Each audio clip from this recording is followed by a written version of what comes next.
최고의 복된 자리, 하나님께 예배하는 자리에 오신 여러분을 축복하며 환영합니다. 오늘도 하나님께서 말씀으로 답을 주시고 우리 영혼을 풍성케 하시고 새롭게 하실 줄 믿습니다. 지난 주간에 하나님께서 우리에게 말씀을 주셨는데 이 복음은 어떤 것이냐? 우리 인생의 근본을 바꾸는 것이다. 그리고 지난주 말씀을 통해서 우리 삶의 현장을 복되게 하는 것이 바로 복음임을 말씀하셨습니다. 오늘 하나님께서는 우리에게 또 말씀하십니다. 오늘 본문의 말씀에는 우리를 향하신 하나님의 뜻이 있다고 말씀하셨습니다. 하나님의 뜻이 무엇입니까? 바로 그리스도 예수 안에서 항상 기뻐하고 쉬지 않고 기도하며 범사에 감사라는 것입니다. 이 말씀을 우리가 자세히 들여다보면 알 수 있는 것이 하나님께서는 우리를 행복한 인생으로 인도하시려고 그리스도 예수를 보내셨다는 것을 알 수가 있습니다. 우리를 복음으로 행복한 인생 되게 하시기를, 그래서 복음을 주셨고 그리스도 보내주셨음을 알 수가 있습니다. 그렇다면 우리 인생을, 우리의 삶을 행복하게 하는 복음은 어떤 것입니까? 바로 창조자 하나님께서 우리에게 값을 받고 주신 것이 아니라 거저 은혜로 선물로 주신 것임을 알 수가 있습니다. 하나님이 우리에게 주신 최고의 선물은 바로 하나님 자신을 우리에게 주신 것입니다. 복음이 바로 하나님 자신입니다. 그래서 요한복음 3장 16절에 보면 하나님이 세상을 이처럼 사랑하사 독생자를 주셨으니 이는 그를 믿는 자마다 멸망하지 않고 영생을 얻게 하려 하시니라. 우리를 멸망에 두지 아니하고 영생의 자리에 인도하시려고 우리에게 복음을 주셨습니다. 그래서 우리로 영생 얻게 하시려고 보내신 독생자 예수 그리스도가 바로 성경이 말씀하시는 복음의 핵심임을 아셔야 됩니다. 그리고 이 독생자 예수 그리스도를 믿으면 하나님께서는 우리의 삶을 완전히 변화시키십니다. 전도자 바울의 말에 의하면 새로운 피조물로 삼으신다는 것입니다. 고린도후서 5장 17절을 보니까 누구든지 그리스도 예수 안에 있으면 새로운 피조물이라. 이전 것은 지나갔으니 보라 새 것이 되었도다 하였습니다. 그리스도 안에서 새 것이 되었다는 이야기, 그리스도 안에서 새로운 피조물이 됐다는 것이 무슨 뜻입니까? 우리 인생이 완전히 확 바뀌어가지고 진짜 능력 없던 자가 초능력자가 됐다는 이야기입니까? 악한 자가 선한 자가 됐다는 이야기입니까? 그렇게 보면은 예수 믿고 나서 삶에 전혀 변화가 없는 사람들이 대부분인데 좀 이게 말이 맞지 않잖아요? 성경이 말하는 우리가 새로운 피조물이 되어졌다는 이야기를 전도자 바울은 고린도후서 4장 7절로 9절에서 이렇게 이야기합니다. 우리가 이 보배를 질그릇에 가졌으니 이는 큰 능력은 하나님께 있고 우리에게 있지 아니함을 알게 하려 함이라. 우리의 삶이 변화되는 게 아니라 하나님이 우리의 삶에 개입하신다는 것입니다.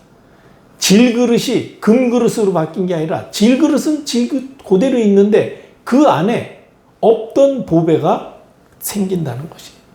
이게 바로 우리가 새로운 피조물이 되어졌다는 것입니다. 그래서 우리의 모습은 그대로인 것처럼 보이지만 우리 안에 눈에 보이지 않지만 하나님의 성령께서 우리 안에 임재하신 것입니다. 그걸 보고 우리가 보배를 가졌다라고 이야기하는 것입니다. 그래서 나 때문이 아니라 우리 안에 있는 그 보배로 오신 그리스도 때문에 이때부터 우리가 이제는 사방으로 우겨싸임을 당하여도 쌓이지 않습니다. 답답한 일을 당하여도 낙심하지 않습니다. 왜? 주님이 나와 함께 하시니까. 박해를 받아도 버림받지 않고 거꾸로 뜨림을 당하여도 망하지 않습니다. 왜냐? 그리스도 안에 우리가 있기 때문에. 내게 능력 주신 자 안에서 모든 것을 할 수 있기 때문입니다. 더 나아가 우리 안에 계신 그리스도 예수 안에 우리 인생에 필요한 모든 것이 다 들어있음을 성경은 말씀하십니다. 골로새서 2장 3절을 보니까 그 안에는 지혜와 지식의 모든 보화가 감추어져 있느니라. 하나님께서 나에게 주신 최고의 선물 예수 그리스도의 이 복음, 우리를 멸망하지 않고 영생 얻게 하시고 우리 안에 그리스도께서 함께 하셔서 그리스도의 능력으로 우리가 모든 삶을 승리하며 살 수 있게 하시며 우리의 필요한 모든 것을 채우시는 이 예수 그리스도의 은혜의 복음을 여러분들이 언약으로 굳게 붙잡고 이 복음의 풍성함을 누리시기를 주님의 이름으로 축복합니다. 예, 내 삶을 행복하게 하는 복음은 바로 우리에게 영생을 주시는, 우리를 변화케 하시고 우리의 필요를 채우시는 창조주 하나님이 우리에게 주신 최고의 선물 예수 그리스도시다. 이 예수 그리스도만이 우리의 잘못된 인생의 근본을 바꿀 수 있는 유일한 길입니다. 그래서 복음만이 우리의 근본을 바꾸는 길이다. 사도행전 4장 12절에 다른 이로서는 구원받을 수 없다 그랬습니다. 천하 사람 중에 구원받을 만한 다른 이름을 우리에게 주신 적이 없다고 말씀하셨습니다. 그러니까 이 얘기는 우리 모든 인생은 구원이 필요한 인생이라는 것입니다. 창세기 3장 이후에 아담 이후로 모든 사람은 다 죄를 범하여서 하나님의 영광에 이르지 못하게 됐습니다. 그 죄로 말미암아 저주와 재앙을 벗어나지 못하게 되어 있습니다. 죄로 말미암아 마귀에게 종노릇할 수밖에 없도록 마귀에게 딱 볼모로 사로잡힐 수밖에 없고 그 죄 문제 해결되지 못하면 결국은 마귀에게 소속된 자가 되어서 마귀와 함께 마귀가 가는 영원 지옥 불못에 던져질 수밖에 없었습니다. 이 문제는 그리스도 예수의 복음이 아니고는 절대로 해결받을 수 없다는 것입니다. 이 문제 해결받지 못하면 사단의 유혹에 빠져서 결국은 자기 중심대로 사는 함정에 빠지게 되는 거예요. 그리고 돈이면 다 된다고 생각하는 물질 중심의 올무에 사로잡히게 되고 성공만 하면 다 될 것처럼 생각하는, 성공만 하면 모든 것을 용납될 수 있다고 생각하는 성공 중심의 틀에 갇힐 수밖에 없는 것입니다. 이것이 바로 성경이 말씀하신 우리 인생의 근본 문제인데 이 인생의 근본 문제에서 우리가 해방되는 길, 벗어나는 길은 오직 여자의 후손 예수 그리스도밖에 없다는 것입니다. 오늘 우리 인생을 행복하게 하는 이 복음이 어떤 것이냐? 하나님 우리에게 주신 최고의 선물인데 왜 우리에게 최고의 선물이 되느냐? 바로 우리의 인생 근본 문제를 완전히 해결하는 능력이 하나님의 능력이기 때문입니다. 그리고 우리를 가장 가치 있고 보람된 삶을 살도록 인도하시는 것이 바로 복음입니다. 에베소서 4장 22절 24절을 보면 너희는 유혹의 욕심을 따라 썩어져가는 구습을 따르는 옛사람을 벗어버리고 오직 너희의 심령이 새롭게 되어 하나님을 따라 의와 진리의 거룩함으로 지으심을 받은 새 사람을 입으라고 말씀하십니다. 옛사람을 한마디로 말해서 옛사람 벗어버려라. 복음 없이 살던 옛날의 삶 벗어버려라. 그리고 이제 복음 안에서 하나님이 주신 그 새로운 인생, 우리 안에 보배로우신 그리스도 계시니 그리스도께서 우리를 통해서 능력으로 역사하시는 삶, 새 사람을 입으라고 말씀하십니다. 그래서 구원받은 하나님의 자녀라면 이 세상에 썩어질 허망한 것을 쫓아 살지 말고 영원한 하나님 나라의 상급을 바라보며 새로운 삶을 살라는 말씀이시죠. 그런데 우리로 하여금 이 새로운 삶을 살 수 있도록 이끄는 우리를 새로운 삶으로 견인하는 것이 바로 예수 그리스도의 복음이라는 것입니다. 그래서 우리가 복음 안에서 복음의 축복을 누리면 자기 중심으로 살던 우리 인생이 하나님 중심으로 예배 중심으로 완전히 바뀌게 돼 있습니다. 복음 안에 있었더니 핍박자 사울이 전도자 바울로 바뀌게 되는 것입니다. 그렇게 바꾸는 그 중요한 분기점이 무엇이었습니까? 예수가 그리스도이신 복음을 발견하고 나서 그 인생이 완전히 바뀌게 된 것입니다.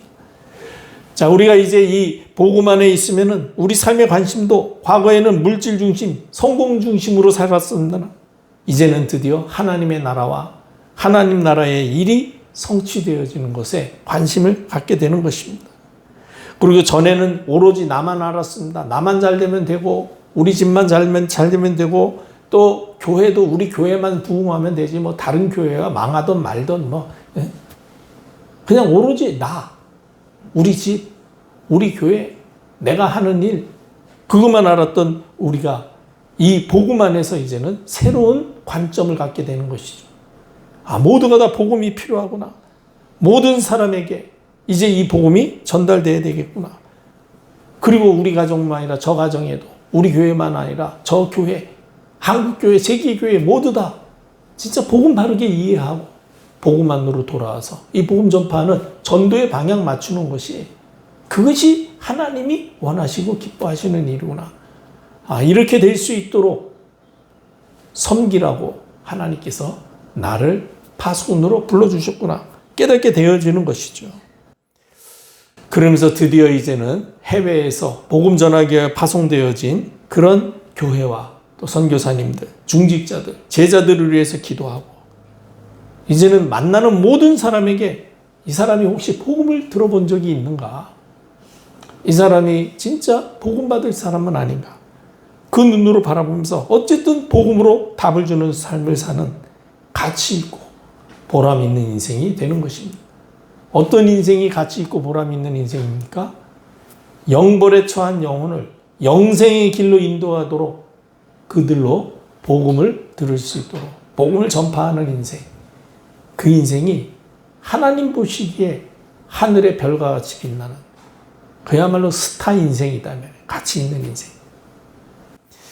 바로 이 하나님께서 우리에게 주신 이 복음은 우리 인생을 가치 있고 보람되게 살도록 이끄는 유일한 길이 되는 것입니다. 자, 그렇다면은 이 복음으로 내 삶을 행복하게 하기 위해서는 어떻게 해야 되겠습니까? 모든 인생에 닥쳐진 영적 문제와 그 문제의 심각성을 아셔야 됩니다. 아담의 후손으로 태어난 모든 사람들은 하나님을 떠나 죄에 빠져 결국은 죄로 말미암아 세상을 멸망시키려는 사단의 함정과 올무, 틀에 딱 사로잡혀 있음을 아셔야 됩니다. 우리를 사로잡은 이 사단의 함정은 창세기 3장에서 시작된 자기중심, 자기만 알며 자기중심으로 살도록 하는 삶입니다. 그리고 사단의 올무는 이 네피림이 만들어 놓은 창세기 6장의 물질중심, 돈 없으면 안 된다는 생각을 완전히 우리에게 강박관념을 넣어놨어요. 그래서 사람들로 하여금 한마디로 말해서 돈 하면서 살게 만들어버린 것입니다. 그리고 우리를 완전히 가두어둔 사단의 틀은 무엇입니까? 바벨탑과 같은 창세기 1장의 성공중심 사상, 자기중심, 물질중심, 성공중심. 이 사단의 이 함정 올무 틀에 딱 사로잡히게 되면은 결국은 사단의 흑암 문화에 휩쓸려서 그 문화에 노예되어 살게 되어 있습니다. 그래서 사람들이 하나님을 섬기지는 않으면서도요, 무속, 점술, 우상숭배에 그냥 휩쓸려 버리는 것입니다. 이 사단의 흑암 세력과 이 흑암 문화에서 빠져나올 수 있는 길은 오직 빛 대신 예수 그리스도밖에 없음을 믿으시기를 바랍니다. 왜냐하면 예수 그리스도만이 이 사단의 권세, 머리를 깨뜨리신 만왕의 왕이시기 때문입니다. 요한일서 3장 8절에 보면 하나님의 아들이 나타나신 것은 마귀의 일을 멸하려 하심이라. 우리를 속여서 자기만 알게 하고 물질만 알고 성공이면 된다고 생각해서 그것 쫓아가게 만드는 이 사단의 일, 그 일을 그리스도께서 완전히 꺾으신 것입니다. 그렇기 때문에 이 예수 그리스도를 우리의 구원자로 모시면은 우리는 이 사단의 함정 올무 틀에서 완전히 벗어날 수 있는 것입니다. 어떻게 예수 그리스도를 나의 구원자로 모실 수 있습니까? 로마서 10장 10절에 보니까 사람이 마음으로 믿어 의에 이르고 입으로 시인하여 구원에 이른다고 말씀하셨습니다. 우리 마음에 그렇구나. 내가 사단에게 속아서 사단의 함정 올무 틀에 딱 사로잡혀서 그래서 이렇게 인생이 결국은 답답하고 어려움을 당할 수밖에 없었구나. 고통 속에 있을 수밖에 없었구나. 흑암에 빠져 살고 있었구나. 그런데 하나님께서 나에게 이 사단의 손에서 구원하시려고 그리스도 예수를 보내주셨구나. 그래서 우리 죄 문제 해결하시기 위해서 십자가에서 피 흘려 죽으셨구나. 그래서 예수 믿으면 내 죄 사함 받고 죄로 말미암아 마귀에게 종노릇하던 우리의 삶이 이제는 완전히 해방되어져서 더 이상 마귀에게 종노릇할 필요 없게 되는 것이구나. 이 사실을 마음으로 믿고 예수님이 나의 모든 문제를 해결해 주셨음을 입으로 시인하여서 구원에 이르게 되는 것입니다. 그래서 이 예수 그리스도를 나의 구원자로 영접하면 우리가 하나님의 자녀로 신분이 바뀌게 되는 것이죠. 영접하는 자, 그 이름을 믿는 자들에게는 하나님의 자녀가 되는 권세를 주셨다 그랬습니다. 그리고 예수 그리스도를 구주로 영접하면은 우리에게 더 이상 정죄함이 없다 그랬습니다. 죄와 사망의 법에서 해방되는 것입니다. 로마서 8장 2절 보니까 그리스도 예수 안에 있는 생명의 성령의 법이 죄와 사망의 법에서 너를 해방하였다 그랬습니다. 더 이상 우리는 이제 운명에 사로잡힐 필요 없습니다. 사주팔자에 사로잡힐 필요 없습니다. 완전 해방됐습니다. 누구든지 그리스도 예수 안에 있으면 새로운 피조물이 된 것이라고 그랬습니다.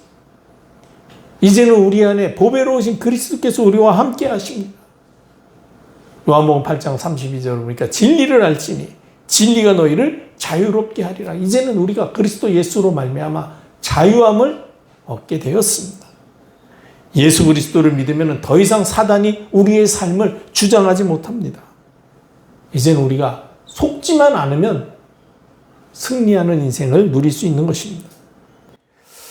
우리의 환경과 우리의 연약함과 우리의 부족함을 공격하는 사단의 공격에 절대로 속지 마시기를 주님의 이름으로 축복합니다.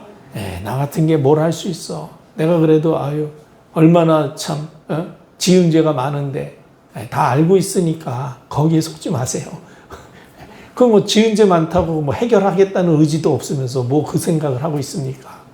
그 모든 죄를 그리스도께서 담당하시겠다 그랬어요. 그러니까 주님께 맡기고 감사하면서 이제는 더 이상 죄의 삶을 살지 말고 주님과 동행하는 삶을 살면 되는 거예요. 그러다가도 또 우리가 실수도 하고 또 그러다가도 또 연약해서 넘어지고 무너지지만 그때마다 그래서 나는 그리스도가 필요하구나. 그래서 하나님이 항상 함께 하시겠다고 약속하셨구나. 왜? 항상 우리를 붙잡아 주시기 위해서. 그때마다 그리스도 바라보고 그리스도 주시는 힘을 얻으시고 일어나서 다시 인도받는 것입니다. 그래서 이제는 우리가 예수 이름의 권세를 누리는 기도의 비밀 속으로 들어가는 것입니다. 이것이 우리의 삶을 행복하게 하는 중요한 비밀이죠. 예수 이름의 권세를 누린다는 것은 성경에 기록된 예수 그리스도를 깊이 묵상하며 즐거워하는 것입니다.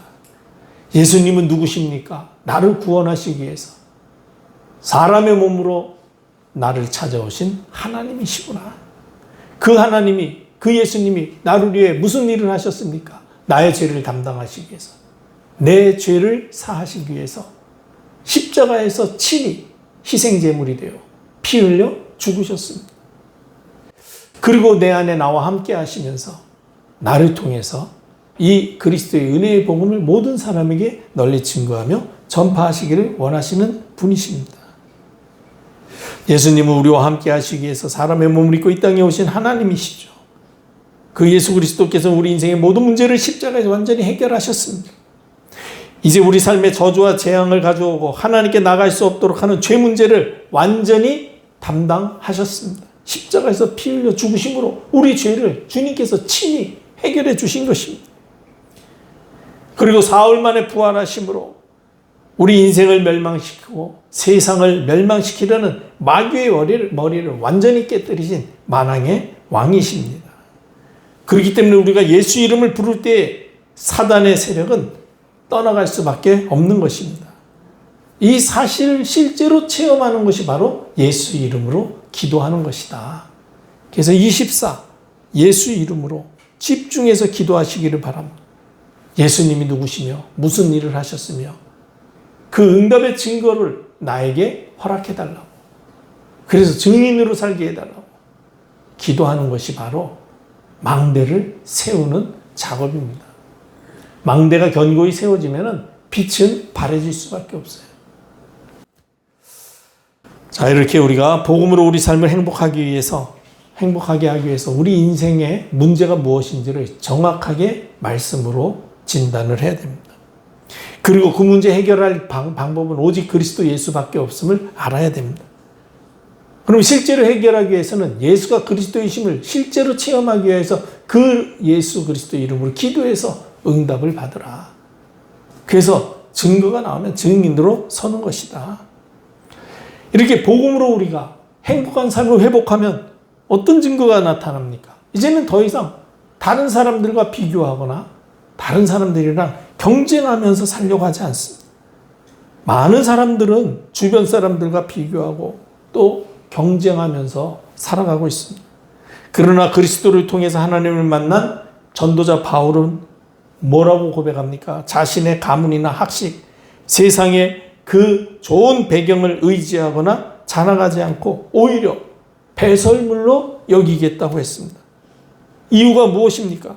그리스도를 아는 지식이 가장 고상한 것이기 때문에 내가 가지고 있었던 그러한 좋은 배경, 학벌, 문벌 이런 것들이 그리스도 아는 일에 방해가 되더라 이거예요. 그래서 그리스도 아는 지식을 뺏기지 않기 위해서 그리스도 누리는 삶을 놓치지 않기 위해서 그 모든 것들은 다 배설물로 여기겠다고 한 것입니다. 그렇지 않습니까? 가장 귀하고 가치 있는 것을 가지게 되면은 그러면은 다른 그 어떤 것을 부러워할 필요도 없고 비교하거나 경쟁할 필요가 없게 되는 것이죠. 우리가 복음이 얼마나 가치 있는 것인지를 발견하는 만큼 우리가 세상이나 또 다른 사람 부러워하거나 경쟁하려 하지 않습니다. 복음의 가치를 풍성히 누리시기를 바랍니다. 그리고 우리가 복음으로 행복한 삶을 회복하면은 없는 것 때문에 불평하지 아니하고 가지고 있는 것으로 감사하며 살게 됩니다. 사단은 우리에게 있는 가장 가치 있는 복음과 그 복음의 가치를 알지 못하도록 우리를 속여서 다른 것 쳐다보면서 나는 왜 저런 것이 없는가 그러면서요 인생을 스스로 가치 없게 만들어버려요. 그러면서 이거 사람 하나 잘못 만나가지고 내가 이렇게 됐구나. 우리 집은 왜 이렇게 부모님들이 누구는 보니까 막 그냥 부모 때부터 그냥 저도 참 어떤 사람은 부모님 잘 만나서 그냥 태어났는데 부잣집이야. 그렇잖아요. 우리는 태어났는데 보니까 아무것도 없어. 제가 어제 갑자기 소식을 듣게 됐는데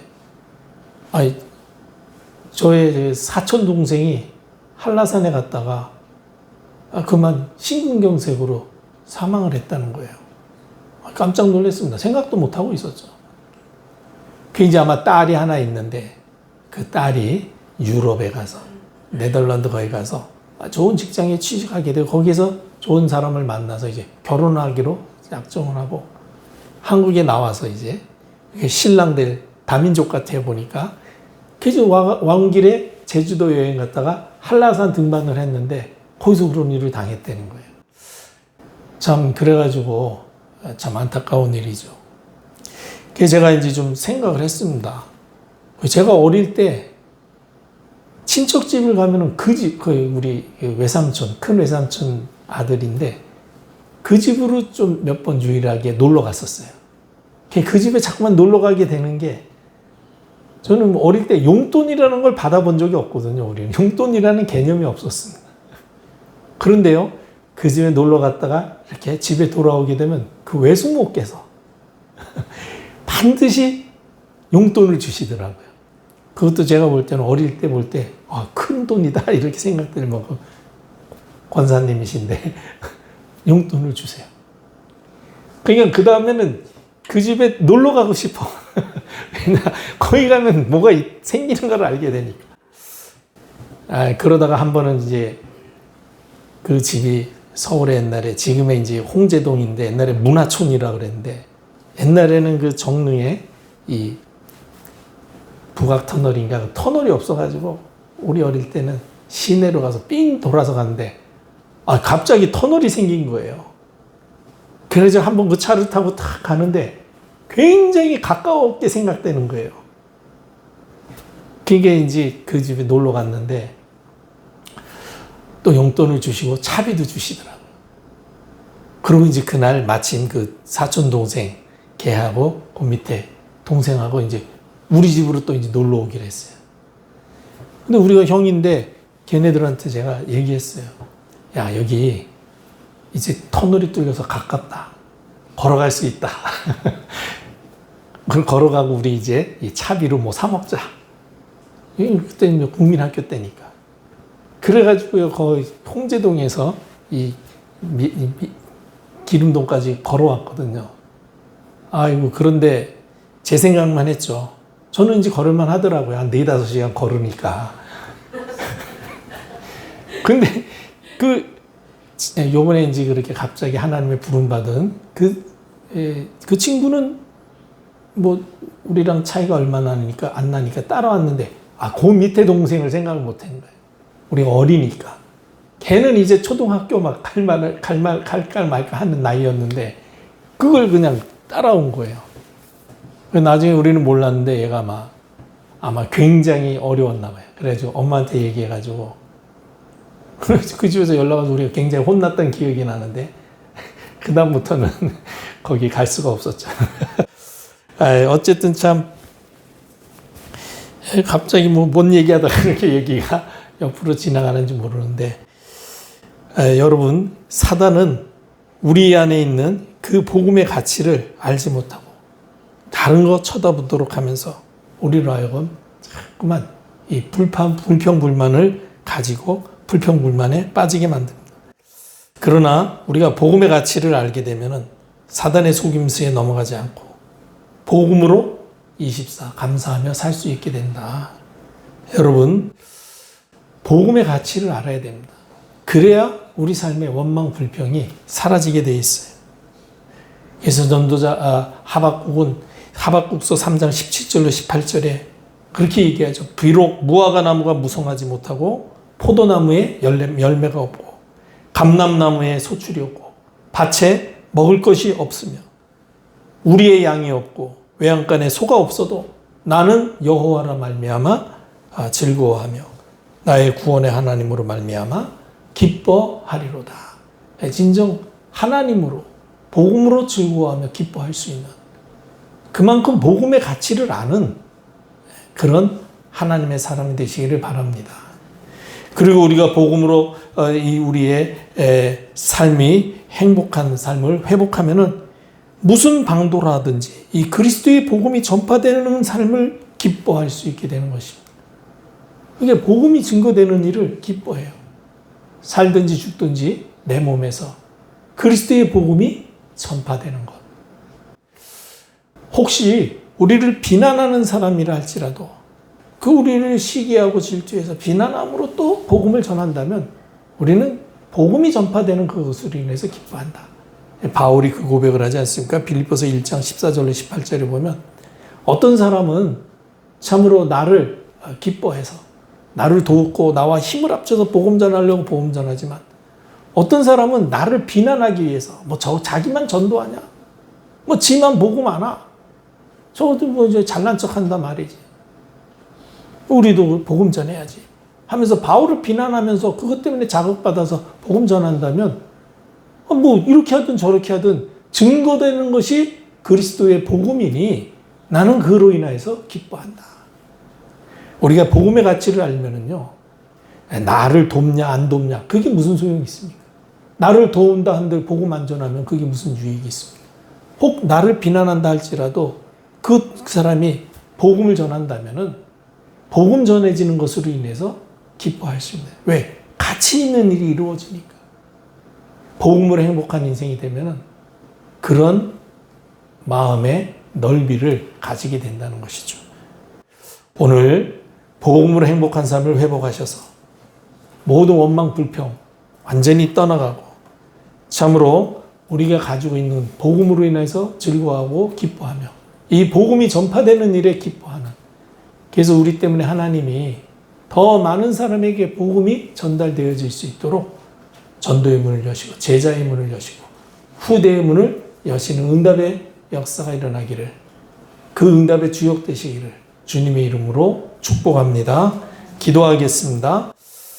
아버지 하나님, 우리 인생을, 우리의 삶을 복되게 하시고자 예수 그리스도 생명의 복음 주심을 감사드립니다. 참으로 도적이 오는 것은 도둑질하고 죽이고 멸망시키려고 오는 것이지만 내가 온 것은 양으로 생명을 얻게 하고 더 풍성히 얻게 하고자 하심이라고 말씀하셨습니다. 우리에게 복음 주심은 우리의 생명을 충만케 하고 풍성케 하여 이 은혜의 복음을 또 다른 사람들에게 널리 증거하고 전파케 하시기 위함임을 믿습니다. 복음으로 행복한 인생 되어 우리를 통하여 많은 사람들이 복음을 발견하고 생명의 길로 돌아오는 역사 일어나게 하옵소서.